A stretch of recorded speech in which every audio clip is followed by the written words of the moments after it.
traffic control, you're cleared for takeoff. Flight attendants, prepare for takeoff, please.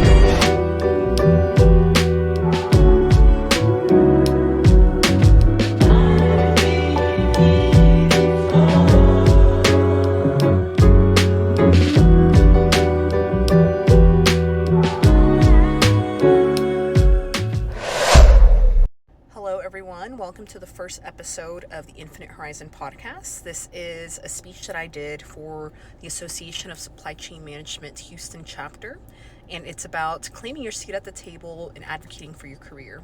And I hope that you guys enjoy it. Thank you for watching or listening. 2 years. And if you're comfortable with sharing that, please drop it in the chat. I'll share what mine is in the next few years. I would love to continue to grow my nonprofit and impact more women in my community and Latinos in my community. So that's something that I'm striving for. But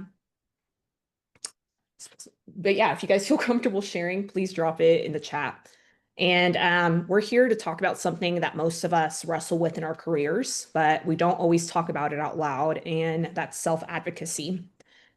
So how to speak up, how to step up, and how to secure our seat at the table without shrinking who we are to do that.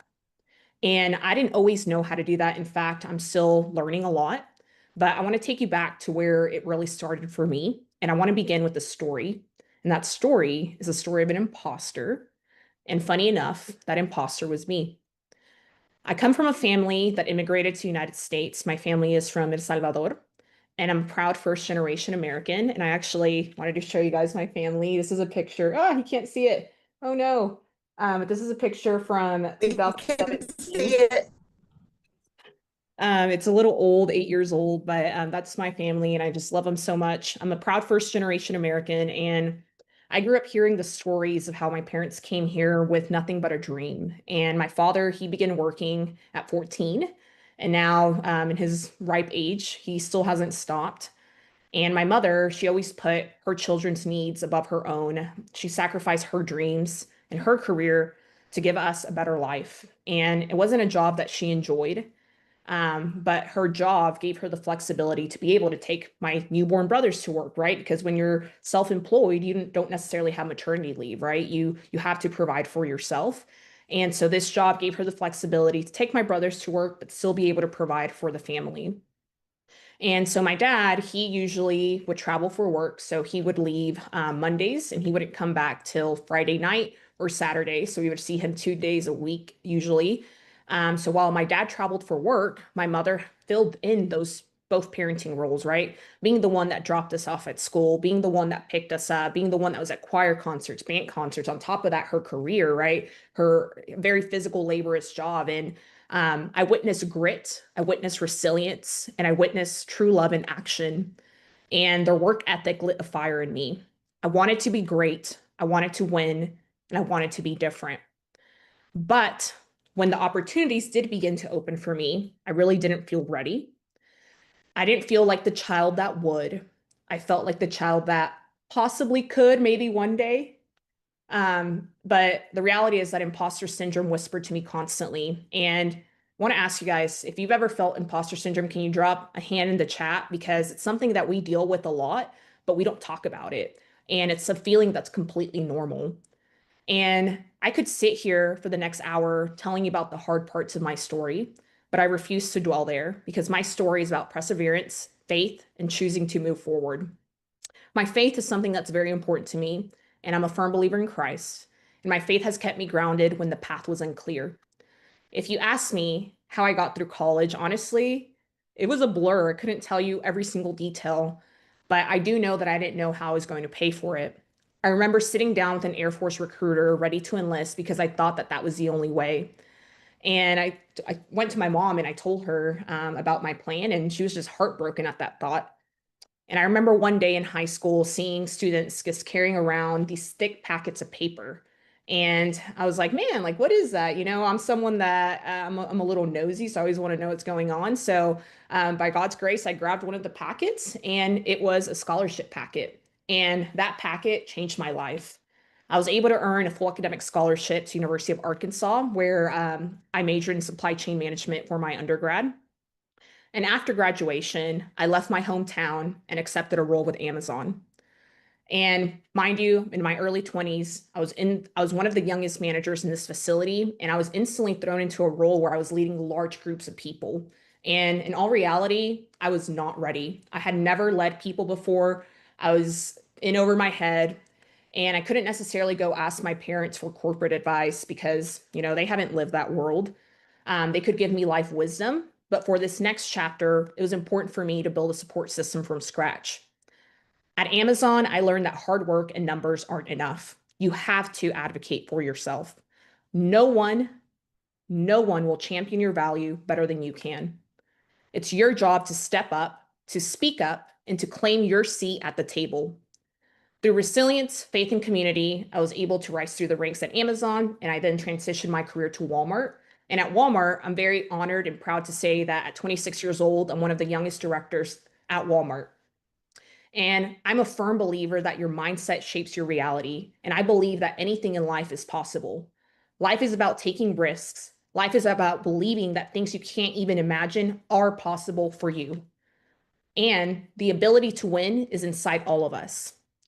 And I wanted to share with you guys something that impacted me. I've been reading the book Winning by Tim Grover, and there was a quote in there that says, "Winning is everywhere. Every minute, you have the potential to recognize an opportunity, to push yourself harder, to let go of insecurity and fear, to stop listening to what others tell you and decide to own the moment. And not just that single moment, but the next one and the next. And before you know it, you've owned the hour, the day, the month, again and again. That is how you win." Remember that every master was once a beginner. Consistency, resilience, and knowing that you belong at the table, that is what leads to success. And today, I want to leave you with some key principles that have helped me advocate for my career, and I hope that you can apply to yours. Starting with number one, own your story, don't hide it. We all come from different backgrounds, and that is the ability of what makes the human race so magnificent. You and I can look exactly alike, but there's significant moments in our life that make us completely different. Even if we've gone through similar situations, our brains are just rewired in different manners in how we react to that situation. And I'm not successful despite my story. I'm successful because of it. Growing up, I was shameful of many details that made me who I am. I was ashamed I didn't have the newest Vera Bradley. I was ashamed my home did not look like my schoolmates. And I was ashamed of not fitting in, especially after moving back and forth from Los Angeles to Arkansas, until I realized how shameful it is to be ashamed. Yes, I'm not the smartest person in the room. Yes, I do not buy the latest and greatest fashion trends. And yes, I am also at times scared of the future. But these experiences provide such a unique viewpoint of life. If I hadn't gone through XYZ, how could I inspire other individuals in that same position? And life has not always been easy, but I'm so glad that my story is what it is. I'm proud of my heritage. I'm proud of my family. I'm proud of my friendships, and I'm proud of being here today. Imagine if I was too ashamed to share my story with you guys today. Own your story. It's who makes you you. And owning my story didn't just change how I saw myself. It became the foundation for something bigger. It's actually what inspired me to start my nonprofit, HERizon, a space for women and Latinos who are looking for community, connection, and growth. Because once I stopped being ashamed of my story, I realized how powerful it could be in encouraging others who feel like they don't belong. Through Infinite Horizon, I've seen firsthand how our stories give others permission to rise. Number two, advocate loudly. Let me ask you, when's the last time that you actually wrote down your accomplishments? If I ask you right now, or if someone came up to you and asked you what impact you've had this year, could you answer confidently? If not, it's okay. It's okay. But let that be your challenge after this session, because silent work often goes unseen. Self-advocacy is not bragging. It's translating your impact into visibility. It's important to not wait to get discovered, but instead declare what you bring to the table. I see people often get stuck in cycles where they are unhappy. I hear them say, oh, well, they're never going to choose me. But why not? Why not? All of us are living life for the first time, figuring it out. Why can't the good of life come to you? You are deserving of it. Waiting to be noticed can delay your growth. Advocating accelerates it. And I want to share a tip with you guys that I practice. I actually keep a career wins notebook. I actually have it right here. You can see all the little tabs of my different stories.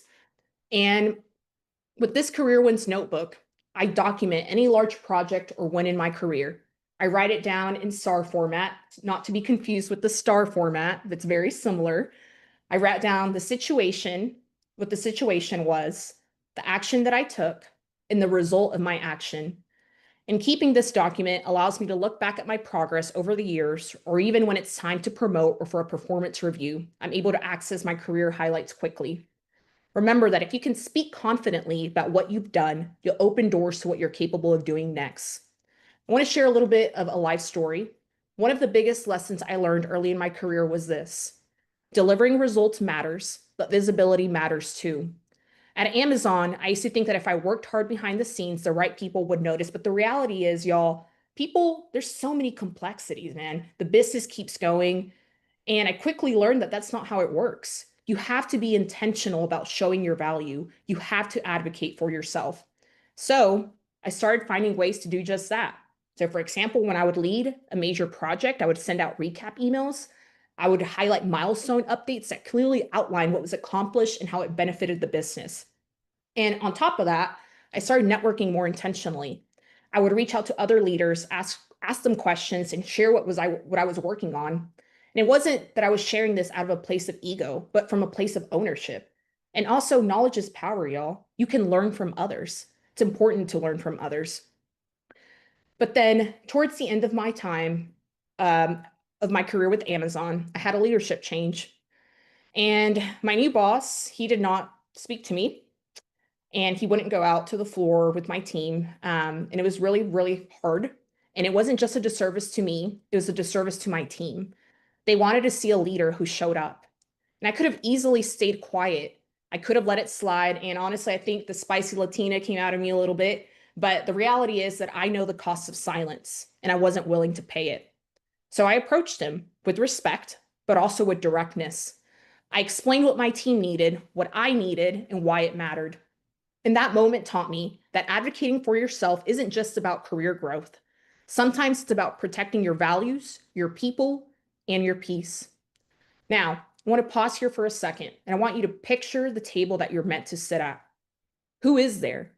What are you doing? How do you feel in that space? And now ask yourself, what's standing between you and that seat? Number 3, believe you belong, even when it feels uncomfortable. You are in that room for a reason. And if it doesn't feel uncomfortable, it means you're not growing. I reflect on times in my life where I was switching careers, moving states, leaving relationships that did not fulfill me. And yeah, it was pretty freaking uncomfortable. Every new level that you reach will come with discomfort. That's not a sign that you don't belong, it's a sign that you are growing. Confidence doesn't come before the opportunity, it's built through taking the opportunity. And feeling nervous doesn't mean you're unqualified. It means you care about doing it well. Belonging is a mindset before it's a feeling. You have to decide you belong before you feel 100% comfortable. You weren't given a seat at the table by accident. You were called to be there. This is your story. You belong there. Be proud. Going from Amazon to Walmart was one of the most uncomfortable but most important decisions I've ever made. At Amazon, I knew that business like the back of my hand. I knew the ropes, I had built trust, I knew the pace, I understood my role, I had a rhythm. But when the opportunity at Walmart came, it was really bittersweet because I felt real fear. I was honored and excited, but I was scared. Not because I wasn't capable, but because I didn't know the environment, the systems, the people. Oh my gosh, I'm having to move to a new state. Or essentially coming back home, right? Moving from Oklahoma to Arkansas. It was a new company, a new team, a new set of expectations. And part of me wondered, what if I fail? What if I fail? But I leaned into that discomfort. And that one decision has shaped my entire career in the best way. At Walmart, when I started my career, I started in program management. Then I moved into a strategy role, working as a chief of staff. And now I'm in a completely new space. I'm working in Walmart International, never done that. I'm doing merchandising, I'm doing store ops, I'm diving into the product and tech world, completely different, completely uncomfortable. But every time I've stepped into something new, I had to fight the voice that said, "You're not ready." But here's what I have learned: readiness is not a feeling, it's a decision. And growth never comes from comfort, it comes from movement, even when it's shaky. Now, whew, let's take a breath. So far, we have discussed owning your story, advocating loudly, and believing you belong. And if you're taking notes, jot down which principles has hit you the most and why. And if you're in the chat, I would love to see which one has been more impactful to you guys so far. If you could please share that with us. Ashley, what were the three years? Sorry, I'm typing. Hey, you cut out, but I think you asked what are the three principles we've discussed so far? So it's Yeah. number one, owning your Yeah. story. Number two, advocate loudly. And number three, believe that you belong. All right, now we're moving on to number four. Build your circle. Community is powerful. I don't know if it was just my family, y'all, but my family was very much about keeping things within our circle. You do not go and ask for help, you figure it out on your own. But the reality is that you cannot do it alone. Life has so many complexities, and because we all own our story, our unique experiences allow us to support others going through similar situations. It's important to build a network of people around you that are not yes men or yes women. You need to find people that will challenge you and remind you of your worth. One of my favorite things to do is network. And I remember when I met Deanna and I was asking her for advice on how to network better. And actually, now that we're talking about that, I remember meeting you, Deanna, and I was even nervous to go up to you and ask you a question. But you introduced me to the idea of coffee chats. And that means getting 30 minutes on someone's calendar early in the morning and just getting a coffee with them. It doesn't even have to be about business, but just get to know that person. I have built so many wonderful connections through just a simple email request and then getting to know them in person. And those are people that I know will be in my life for days to come. Remember that strong people don't just climb, they build ladders for others to climb too. One of the biggest game changers in my career has been the relationships I built along the way. Not the kind where you collect business cards or send surface level emails. I'm talking about real connection, y'all. I don't believe in networking just when you need something. I believe in getting to know people as people.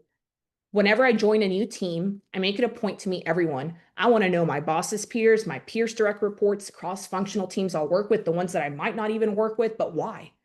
Because when the time comes that you do need something, the trust is already there. And it doesn't have to be scary. I know it can be intimidating to think of, oh my gosh, I'm going to talk to this person. What if we have nothing in common? What if it's awkward? It doesn't have to be scary. We're all humans, y'all. At the end of the day, when I meet someone new, I usually start by sharing a little bit about myself, my background, my family, my journey. These are all things that I'm proud of. And usually the conversation will flow naturally from there because you'll find something in common with that person. In Arkansas, we have a lot of biking. So usually it's the biking situation. I love biking. So when I talk to someone, usually they're into biking or being outdoors. So the conversation will just flow naturally. Early in my career, I remember being in over my head. I was in my early 20s and I was leading a group of all men. And they were all older than me and they had way more experience than me. And at times, to be honest, I felt disrespected. I felt small and I was overwhelmed. And I remember a situation that I had where I was sitting in a room with my mentor, bless her heart, Alex Grazier, and I was just crying my eyes out. And in that moment, she didn't coddle me. She looked me in the eyes and she said, "Ashley, leave the emotion out of it." That moment changed me. She wasn't being cold. She was showcasing how to lead through clarity, not chaos. And it taught me that people's reactions often have nothing to do with you. They're carrying their own weight and their own battles. That one conversation helped change and shape my entire leadership style. Some people in your network will be lifelong mentors. Others will be a one-time conversation that leave a lasting impression. But every single person you meet has something to teach you if you're just willing to listen. Lastly, number 5, keep your faith and grit at the center. Success is not a straight line. It's messy, it's hard, and it's emotional. And your faith, whether in a religion, God, yourself, or your journey, and your resilience are what carry you through. Success isn't about never failing, it's about what you lean on when you do. Faith reminds you that your worth isn't tied to titles, money, or recognition. Grit is what pushes you to keep going even when the door you wanted doesn't open. Faith gives you peace when opportunities feel delayed. Grit gives you fire when the opportunities finally come. When your journey gets hard, and it will, you need two things: something to believe in and a refusal to quit. Faith is your anchor, grit is your engine. And together they make sure your story doesn't end in defeat, it ends in victory. What a blessing it is to be tired in the pursuit of a challenge of your own choosing. I've shared my story with you guys today, not because I have it all figured out, because I know what it feels like to be the only one in the room who looks like you, to question if you belong, to wrestle with silence when you should be speaking up.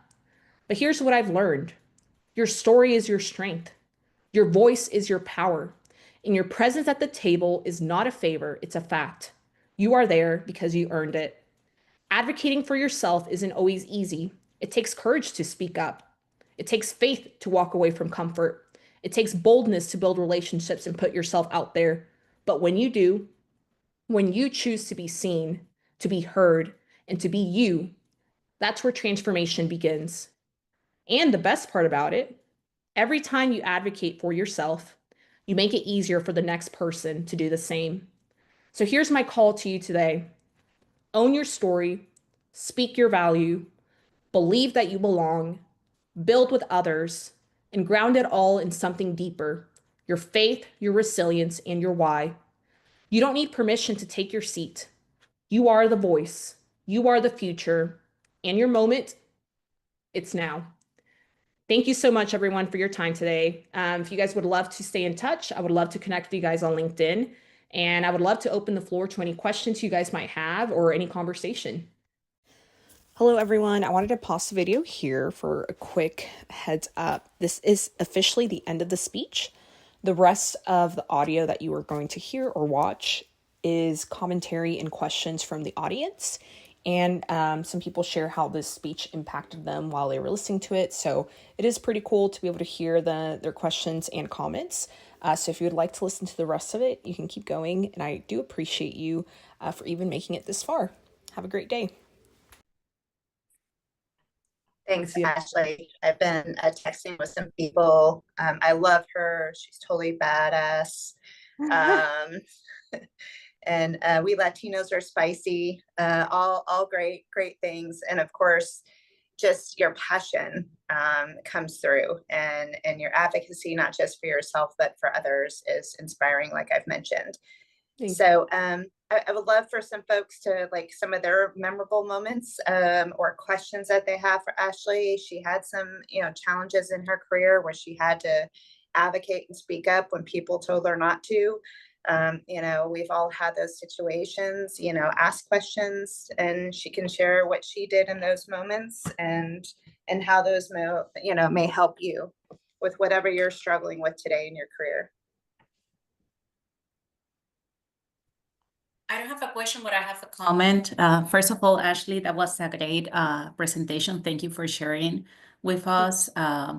I think that one of the points that you mentioned, that if you're not uncomfortable, then you're not growing, that is very important, because usually when people feel uncomfortable, and I think we all, at least I have done that in the past, it's better to stay with what you know.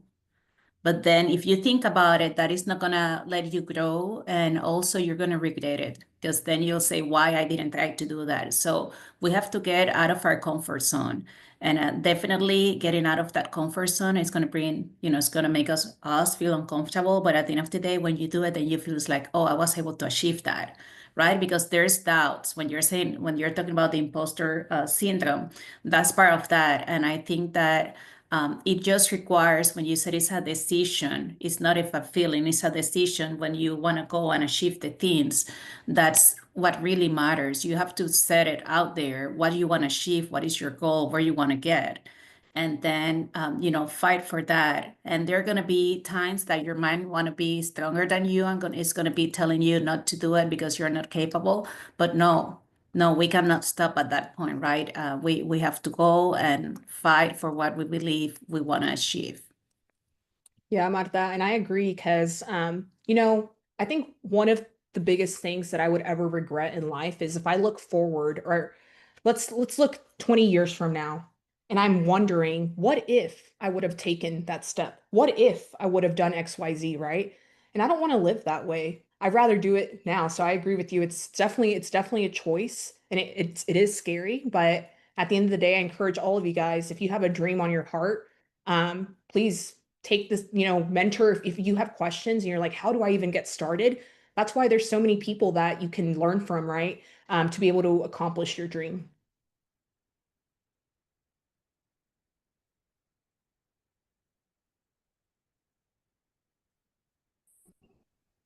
Anyone else? Share questions. Actually, I was just gonna share really quick. This is Tammy. Owning your story, someone should have told me that many years ago. When I first started out, just like you, we all have a million things to be ashamed of, right? A million things we didn't do well. But realizing offhand that half the people you work with have the same shame, right? So, I mean, you didn't go to Ivy League. Guess how many people are saying they love LSU or UT who went to U of H in a community college, just like I did. But learning that actually, when a lot of people know I retired last year and now I teach at a community college, and that is just amazing. No, yeah, I agree. And I think, the college thing, like, yeah, it's important, you can go to whatever school you want to go, but at the end of the day, like, we all have different journeys, and we're going to get there somehow. Like, for example, at Walmart, right? Not everyone even went to college. Like, I have peers that didn't go to college, but they worked their way up through experience, and they are where they are today through their hard work, right? And their dedication to what they wanted to accomplish. So I agree. No, and that's how I felt. I mean, we all ended up on the trading floor, which in the energy, that's like the thing, right? But yeah, you thinking no one needs to know the 5 million missteps I made in my past or options I did not have because of those. But yeah, when you realize everyone has a story, and you're right, it might make you, if you embrace it, give you what you want Yeah, no, I agree, Tammy. and I give see. you purpose. Yes, definitely gives you purpose. Because I think, like, when the journey is harder, you appreciate it even more at the end, right? So thank you for sharing your story, Tammy. No, thank you for saying that. And hopefully people who are much younger than me are listening, because I wish I'd heard that. It's one of the things that I wish I'd heard a long time ago. Yes, ma'am. In the chat, Maria asked or said, I really appreciate your presentation. How did you handle the age difference and not letting it intimidate you? Yeah, so I was intimidated, not gonna lie. I was in my early 20s leading a group of all men, and they were 40, 30-year-olds. And I realized that they had more experience than me. They had been in the industry longer, right? So one of the most important steps that I took when I joined the team is, how do I lead as a servant leader?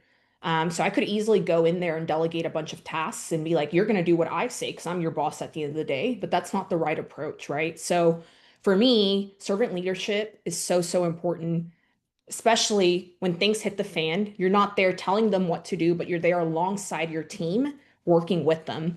And honestly, that's what helped me be successful.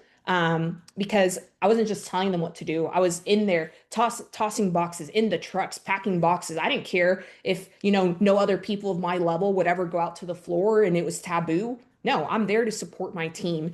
And in all reality, that led to them respecting me because they saw me alongside the trenches with them. And at the end, I'm going to be honest, like, we had the best team dynamic It was like a family. We had some of the best results overall, like for our shifts, because we just worked so fluidly together. And it was intimidating, but I think if you approach it from a way of servant leadership, and I think something that's very important as well when you're a leader is how are you developing your team and how are you constantly having one-on-ones with them, right? So for me, I would have a one-on-one with every single one of my direct reports. And usually I would do skip level ones as well, where I gave them the opportunity to not only give me feedback on things that they wanted me to see to do better or something that an opportunity that they saw, or sometimes it was praise, right? But it was also an opportunity for me to give them developmental advice of things that I saw. And I was always looking for ways to advocate for my team because at the end of the day, a lot of people I think get lost in chasing their own agenda. But when you're a leader, it's not just your agenda. You have other people to advocate for as well. And I think like when you have that intention, people will be able to see that through you, and they will see that you're genuine, right? And they will respect you as a leader and want to work for you. And that's what helped me. Treat people like people, right? Yeah. And I say like one of the things early in my career that someone told me was one, if you put people first, success will always come, especially when you're working in a role where you're leading a lot of people. But number two, it was about my trust and my reputation, right? Because at the end of the day, if I say something and I never follow up with you guys, you're gonna be like, man, like Ashley, she'll say she does it, but she won't actually do it because man, she's a busy girl. But for me, I was very intentional that if someone asked for help, even if I didn't know the answer, I was like, hey, I don't know, but let me find out. And I would follow up within that week. And that just really helped build the trust that people had for me. And at the end of the day, that's your reputation, that's your brand, right? So I think trust is very, very important as well. It's huge. I used to say, get stuff done. So people know that you're going to be there, build relationships and keep relationships. So you have to have the integrity and then have some fun, right? Mhm. You know, and life is hard, work is hard, and, you know, but I do. Integrity is often something we don't talk about. It's assumed. And I think assuming that is incorrect and stating it is powerful. So thank you for that. One of the questions is how has working at Walmart helped you improve your leadership skills? Yeah, I think one of the biggest things that I can tell you that I've really had to learn through Walmart was being uncomfortable because I went from a place where Amazon, like I told you guys when I was sharing my story, I knew that like the back of my hand. I knew it from the moment an item enters a facility to the moment it leaves on a box to a customer's home. I knew that building very, very well. And when I decided to make the change from Amazon to Walmart, it was super, super uncomfortable, but I realized that I wanted to do something different, right?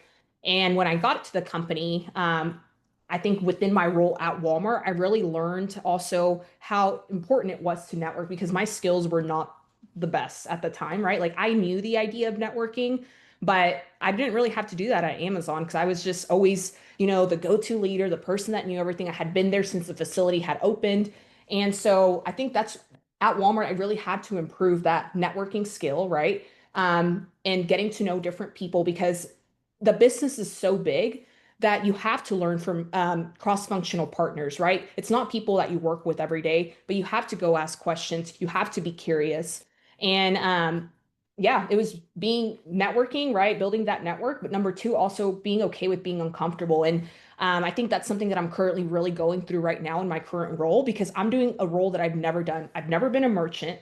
I've never worked in Walmart stores. I'm not an engineer. I'm not someone that does coding or does product and tech work. And that's all of my role right now, working with Walmart International Markets, leading merchandising and store operations and product launches. So it's like this specific role, the reason that I took it is because I wanted to be uncomfortable and I wanted to grow. And I knew that in order to continue to build my knowledge portfolio, I had to be uncomfortable. I had to do something that I've never done before.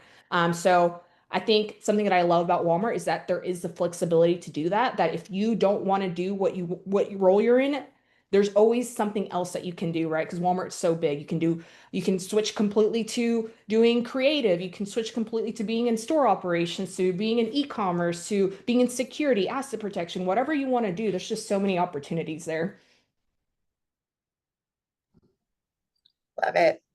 some of the comments, Ashley, going to take away the career wins notebook, and the takeaway to be able to speak on the business if I was asked this moment.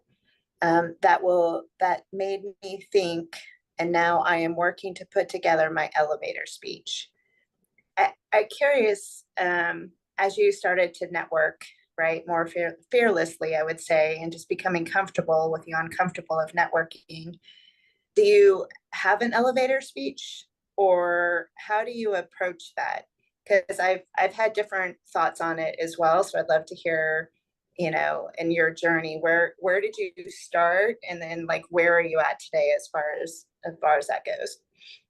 I think so. I'm someone that is very type A personality, so I tend to over prepare for everything. But I think if you go into a networking conversation and you come with an elevator speech, and I mean, it can work for anyone how it works, but for me personally, I like things to be very genuine and authentic.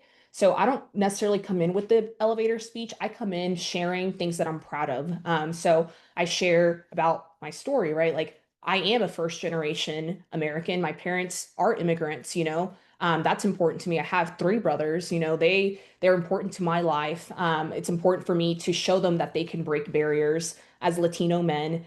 I share, the things that I love doing. I love biking. I love fitness. And that's where you can find things that you have in common with that person. And usually what I do prepare for when I'm networking is that I'm very intentional about the questions that I ask that person, right? So if it's a business partner, like what questions am I asking where it's actually bringing value to what I need in that specific moment, right? So for example, when I spoke to Deanna, it was very intentional of, hey, how do I network better? Because I am nervous as heck. I'm meeting with these executives and I am scared and, just having that person show you tips of how they were able to do it. But on top of that, give you the encouragement, right? And that's why I tell people like it's important to share your goals with others if it's someone that you feel comfortable with, because if you share that goal with that person, they're able to hold you accountable and check in with you along the way, right? And possibly even teach you something. But I think the elevator speech thing, if you're really nervous, do it. Like over prepare yourself, and just let the conversation flow naturally. For me, it's not an elevator speech. It's more of like the points that I bring of the things that I'm proud of. So I hope that answered your question. Absolutely. Do you have goals set for those coffee chats, and like what you want to get out of them when you go in? You said you over prepare. So, and if you don't get what you had wanted, kind of what are some of your follow-ups at the end of the call? Yeah, usually when I approach someone that I'm meeting that's new, I don't go in there with the intention of talking about business or asking something from them. I usually go with the intention that I actually genuinely want to get to know who this person is, what inspires them, and what, like, if it is something that's related to business, like, what is their role? Like, what is their passion in their role? What are they working towards? And usually, like, after that, you're able to follow up, right? Because then you might need something from them in the future. So you've already built that trust initially from a person to person standpoint. And then once you do need something, right, you can go talk to them and be like, hey, Deanna, like I need your help with XYZ, or hey, like this is a scenario that I encountered. What's your opinion and what do you think about it? Um, but yeah, for me, I try to approach it very, very authentically. I am an over preparer, but for one-on-ones and coffee chats, I really try not to do that. Sometimes I'll do my research on that specific person through like LinkedIn, like using resources like that, reading articles that have been written about them. But most of the time, it's just you go in there with the intention of getting to know the person, and it's just going to flow naturally. Yeah, I think that's awesome. Is there any other questions, or anybody want to come off mute and ask anything or say any comments? I don't have any questions, but I have some comments. Perfect. Ashley, your presentation was inspiring. You speak very well, even when you're emotional and open. You really have a great way of getting your thoughts out there, and I appreciate your taking the time to share all of your views and opinions. Uh, my only my only wish is that I was able to have my daughter watch this. She's a physicist, and there aren't many women physicists. And a number of the women engineers that work on my team would gain so much from listening to you. Oh, well, thank you so much, Steve. And I believe the session is recorded, so I think you'll be able to share it. But also, let's do it again. Let's invite more people. Let's get more audience, and we can do this again. And I think one of my purposes in life is to help others, and that's why I'm so passionate about sharing my story. Because when I was young, I didn't see a lot of Latina women that were working corporate. I didn't see people that looked like me that were, in the business world and supply chain. As a matter of fact, when I was at the U of A, I was many times one of the only Hispanic people in my classrooms. So that's why I'm so passionate about sharing it because if you can show people that it is possible, right? That you can show them like, hey, these barriers can be broken. It's possible for you. Like that's just inspiring, right? It leads to that fire, that grit. And I hope, that I have inspired you guys today, and I hope that I can continue to help others and do that through just sharing my story. So thank you, Steve. Thank you. And Steve, it is recorded. Tammy, does it go out in email afterwards, or we send it out afterwards in email? How does that work, Tammy? So I think when you send the survey, you'll send it. It give me a couple days because we've learned that putting it on the Zoom platform, it loses them. So we've lost some amazing ones, Steve, that we've had. So I'll get them on YouTube. But yeah, give me through the weekend and we'll get it on saved on to YouTube. And then we'll let Ashley watch it first in case you hate it. No one ever does. But yeah, and then you could, I agree. It's fantastic for daughters and sons who have a little imposter Agreed. syndrome. Agreed. Yeah, thank you so much for your kind comments. And like I said, I love connecting with people. I love learning from others and hearing other people's stories as well. So connect with me on LinkedIn. We could even have our own coffee chat virtually, and just get to know each other. So yeah, I look forward to connecting with y'all in the future. Not only does she like networking, she also likes coffee like I do. So I that love. was an easy thing for us we were at a coffee place, right, Ashley? Yep, we made When our we own first met. our own espressos. It's just so crazy, like when I think back at how one interaction changes your life, because literally, Deanna, like I happened to volunteer for that event, and then I was there, I was like, oh my gosh, I don't even know what I'm supposed to be doing here. And Deanna was just very, very genuine, right? So we were able to connect very easily. And then from there, like we connected again, and I was asking her questions like, hey, like this is a scenario that I'm going through. Like, what would you suggest? Do you think I should do XYZ?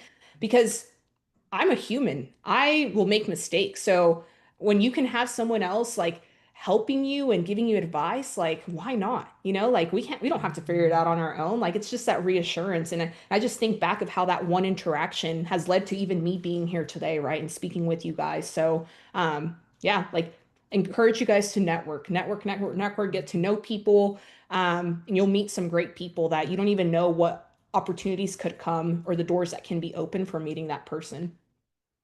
And Thank you, Ashley, for those kind words. Yeah, go ahead. What were you gonna say? I think someone said, what city are you in? I am currently in Bentonville, Arkansas. So I am where the Walmart home office is located. But I was telling Deanna I need to go travel and do like, I don't know, like we could do like a networking event and get lunch or something, So I'm I've got curious. a couple of cities, Ashley. We have some supply chain series coming up in Boston, New York, not through ASEM, but Boston, New York, and Chicago. So I'll send you the dates if you want to go to any of those and speak with me. I'd love to continue the conversation with you. So let's see. Thank you so much. Sharing the presentation with other coworkers. Yeah. So I will let everyone have a few minutes back to get ready for their 1 o'clock. But again, Priceless, Ashley. And as Ashley said kind words to me in return to her, like she's become one of my friends, one of my tribe members. And as much as I've given her, she's given back. And that's what I think the power of networking is finding people. And I always say they become your friend at work.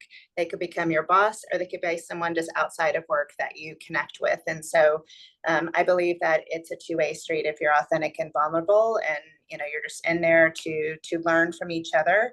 I learn as much as I hope I can provide back. So I think that's the beauty of these conversations and continuing them. She said 3 times at least to connect with her on LinkedIn. So if you don't, that's on you. She's offered that. She's offered that to you. And I definitely encourage us all to continue to network and connect with each other. And how can we help you? Where are you at today? Where do you want to go tomorrow? ASCM has a lot of great events and resources and so forth. So look forward to all of that. Thank you all. And once we get the YouTube and Ashley approves, I'll make sure we get it on LinkedIn as well. So follow us on LinkedIn and we'll send it out there as well. So thank you, Ashley, again for your time. Yeah, thank you guys. I hope you guys all have a wonderful end to your weekend, even a better weekend. Absolutely. Take care. Bye.